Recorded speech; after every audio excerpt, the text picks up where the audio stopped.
రాకాలోకంకి స్వాగతం. ఈ కంటెంట్ మీకు నచ్చినట్టయితే లైక్ చేయండి, మీ బంధుమిత్రులకి షేర్ చేయండి. ఇప్పటివరకు సబ్స్క్రైబ్ చేసుకోకపోతే సబ్స్క్రైబ్ బటన్ని నొక్కండి, అదేవిధంగా బెల్ ఐకాన్ని కూడా నొక్కండి. మిత్రులారా, మోదీ వ్యతిరేకులు గత కొంతకాలంగా మోదీ ట్రంప్ల దోస్తీ ఏమైపోయింది, వాళ్ళిద్దరి సమావేశం ఎందుకు జరగటం లేదు, ఆయన ప్రమాణ స్వీకారానికి ఈయన్ని ఎందుకు ఆహ్వానించటం లేదు, ఈ ఇంటి కాకి ఆ ఇంటి మీద ఎందుకు వాలడం లేదు, ఇలాగా సోషల్ మీడియాను అన్నిట్లో కూడాను ఊదరగొట్టేస్తున్నారు. వాళ్ళందరి కోరికను నెరవేరుస్తూ అమెరికన్ అధ్యక్షుడు డొనాల్డ్ ట్రంప్ కలిసినటువంటి మొట్టమొదటి విదేశీ దేశాధినేత నరేంద్ర మోదీతో ఆయన సమావేశం జరిగింది. నరేంద్ర మోదీతో జరిగినటువంటి ఈ సమావేశంలో ఇరు దేశాల మధ్య వాణిజ్య సహకారము, ఎగుమతి దిగుమతులకు సంబంధించిన ఒప్పందాలు, అదేవిధంగా అక్రమ వలసకు సంబంధించినటువంటి అంశాలు, ఈ రకంగా అనేక విషయాలపైన చర్చ జరిగింది.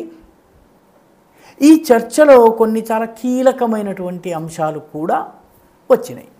అయితే అన్నిటికన్నా ముఖ్యమైన అంశాలు కొన్ని వాళ్ళిద్దరూ జారీ చేసినటువంటి సంయుక్త ప్రకటనలో ఉన్నాయి. ఆ సంయుక్త ప్రకటన చాలా జాగ్రత్తగా చదివినట్లయితే దానిలో చాలా ముఖ్యమైనటువంటి విషయాలు ఉన్నాయి. అసలు కథ అంతా అక్కడే దాగుంది. ఉదాహరణకి ఈ రెండు దేశాలు కూడాను అక్రమ వలసల్ని అరికట్టే విషయంలో ఎన్ఫోర్స్మెంట్, చట్టాన్ని అమలు చేసే విషయంలో దృఢమైనటువంటి చర్యలు తీసుకోవాలంటున్నాయి. ఇది చాలా ముఖ్యమైనది. ఎందుకంటే అమెరికా విషయంలో దృఢమైనటువంటి చర్యలు తీసుకున్నట్టయితే రేపు రోహింగ్యాల విషయంలో, బంగ్లాదేశీల విషయంలో, మిగతా చొరబాటుదారుల విషయంలో భారత్ దృఢ వైఖరిని అవలంబిస్తే అమెరికా ఏమీ చేయలేదు.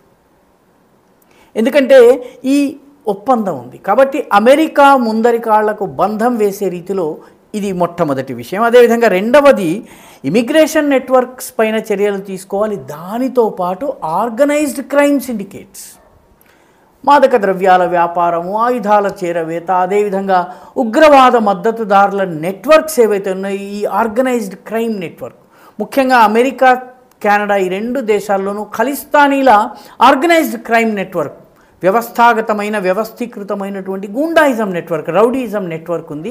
వీళ్ళు బెదిరించటాలు, గురుద్వారాల్ని ఆక్రమించటాలు, ఖలిస్తాన్ని వ్యతిరేకించే వాళ్ళపైన భౌతిక దాడులు చేయటాలు, ఈ పనిని చేస్తారు. వాళ్లను కూడా అరికట్టే విషయంలో ఒప్పందం జరిగింది. కాబట్టి దీనితో ఈ ఆర్గనైజ్డ్ క్రైమ్ సిండికేట్లో నార్కో టెర్రరిస్ట్స్, మాదక ద్రవ్యాల వ్యాపారం, ఖలిస్తానీలలో మాదక ద్రవ్యాల వ్యాపారం చాలా ఎక్కువ. అదేవిధంగా హ్యూమన్ అండ్ ఆర్మ్స్ ట్రాఫికర్స్, అక్రమ వలసలు, అదేవిధంగా ఆయుధాల చేరవేత, దీని విషయంలో కూడాను దృఢమైనటువంటి చర్యలు తీసుకోవాలి. ఆ తరువాత చెప్పింది యాజ్ వెల్ యాజ్ వీటితో పాటు ప్రజా భద్రతను, అదేవిధంగా దౌత్యవేత్తల భద్రతను, వాళ్ళ సురక్షను, వాళ్ళ సెక్యూరిటీని కాంప్రమైజ్ చేసేటటువంటి, దానికి ప్రమాదం సృష్టించేటటువంటి చర్యలను అడ్డుకోవాలి. దౌత్యవేత్తలపైన దాడులు చేస్తున్నది, వాళ్ళని దాడులు చేస్తామని, చంపేస్తామని బెదిరిస్తున్నది ఎక్కడ జరుగుతోంది? అమెరికాలో జరుగుతోంది. ఎవరిపైన జరుగుతోంది? భారత దౌత్యవేత్తలపైన జరుగుతోంది. ఎవరు చేస్తున్నారు? ఖలిస్తానీలు చేస్తున్నారు. సిక్ ఫర్ జస్టిస్ కావచ్చు, గురుపత్వంత్ సింగ్ పన్ను కావచ్చు, ఈ సంస్థలు చేస్తున్నాయి. కాబట్టి ఈ ఒప్పందం, ఈ జాయింట్ స్టేట్మెంట్ అటువంటి వాళ్ళ మీద కఠిన చర్యలు తీసుకోవడానికి సిద్ధమవుతుంది. ఇది గురుపత్వంత్ సింగ్ పన్నుకి ఒక పెద్ద షాక్. అమెరికాలో, కెనడాలో ఉన్నటువంటి ఖలిస్తానీ ఎలిమెంట్స్కి చాలా పెద్ద షాక్. ఎందుకంటే Gurpatwant Singh six for justice పేరిట అమెరికాలో ఉంటూ అమెరికా నుంచి దౌత్యవేత్తల్ని బెదిరించటము, దౌత్యవేత్తలపైన దాడులు చేయించటము, అదేవిధంగా రెఫరెండములు నిర్వహించటము, భారతదేశం యొక్క భద్రతకు, భారతదేశం యొక్క సార్వభౌమత్వానికి ముప్పు వచ్చేటటువంటి పనులు చేయటము, ఇదంతా కూడా అమెరికన్ చట్టాలను అడ్డం పెట్టుకుని చేస్తున్నాడు. ఈయనకు గత ప్రభుత్వం, బైడెన్ ప్రభుత్వం ఏకంగా వైట్ హౌస్ కూడా ఆహ్వానించిందంటే అమెరికన్ డీప్ స్టేట్ ఈ ఖలిస్తానీ ఎలిమెంట్స్ని ప్రోత్సహిస్తూ వచ్చింది. ఇప్పుడు తాజా జాయింట్ స్టేట్మెంట్ ఈ తరహాగా దౌత్యవేత్తల పట్ల వాళ్ళను భౌతిక దాడులు చేస్తామని, వాళ్ళని అంతం చేస్తామని బెదిరించే వాళ్ళ విషయంలో కూడా కఠిన చర్య తీసుకుంటామని చెప్పింది. గురుపత్వంత్ సింగ్ పన్నుకి, ఖలిస్తానీ ఎలిమెంట్లకి ఇది పెద్ద షాక్. దీనికన్నా పెద్ద షాక్ ఉంది.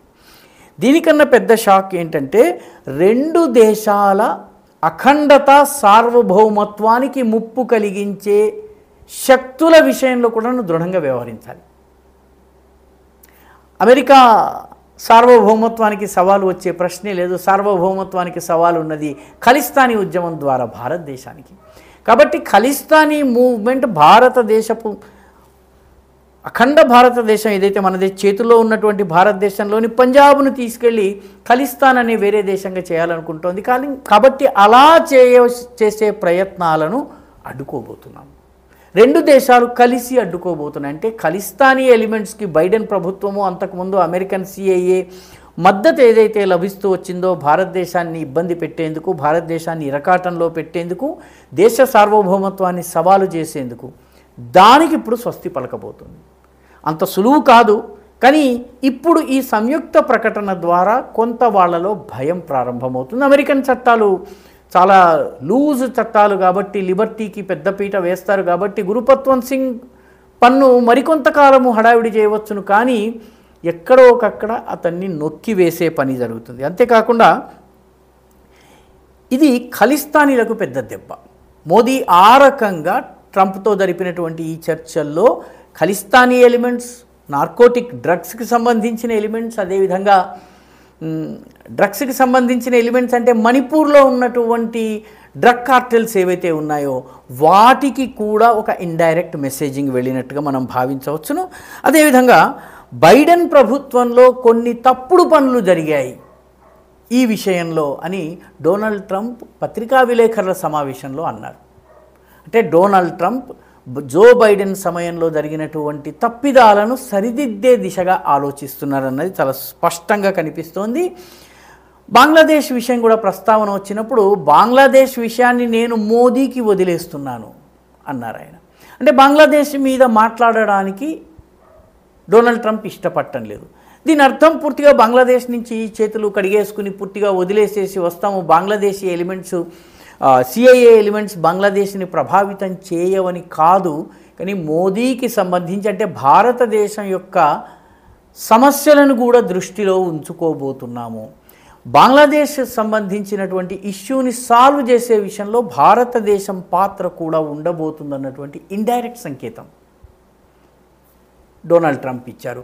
ఆ రకంగా చూసినట్టయితే ఇటు ఖలిస్తానీ ఎలిమెంట్లకు, విదేశాలలో నేరపూరిత సిండికేట్లను నడుపుతున్నటువంటి వాళ్లను, ఆయుధాలు డ్రగ్ స్మగ్లింగ్ చేస్తున్నటువంటి ఎలిమెంట్స్కి, అంటే మణిపూర్ నుంచి ఖలిస్తాన్ వరకు ఉన్నటువంటి ఈ నెట్వర్క్ ఏదైతే ఉందో దీనిని డెమాలిష్ చేసే దిశగా రెండు దేశాలు సహకరించుకోబోతున్నాయి. అది ఈ జాయింట్ స్టేట్మెంట్లోని అసలు కథ. ఈ కథ అర్థమయ్యే లోపల యాక్షన్ కూడా ప్రారంభమైనా కూడా మీరు ఆశ్చర్యపోనక్కర్లేదు. ఈ వీడియో మీకు నచ్చినట్టయితే లైక్ చేయండి, షేర్ చేయండి, ఈ ఛానల్కు సబ్స్క్రైబ్ చేయండి. మీ అభిప్రాయాన్ని కమెంట్ల రూపంలో తప్పనిసరిగా పంపించండి.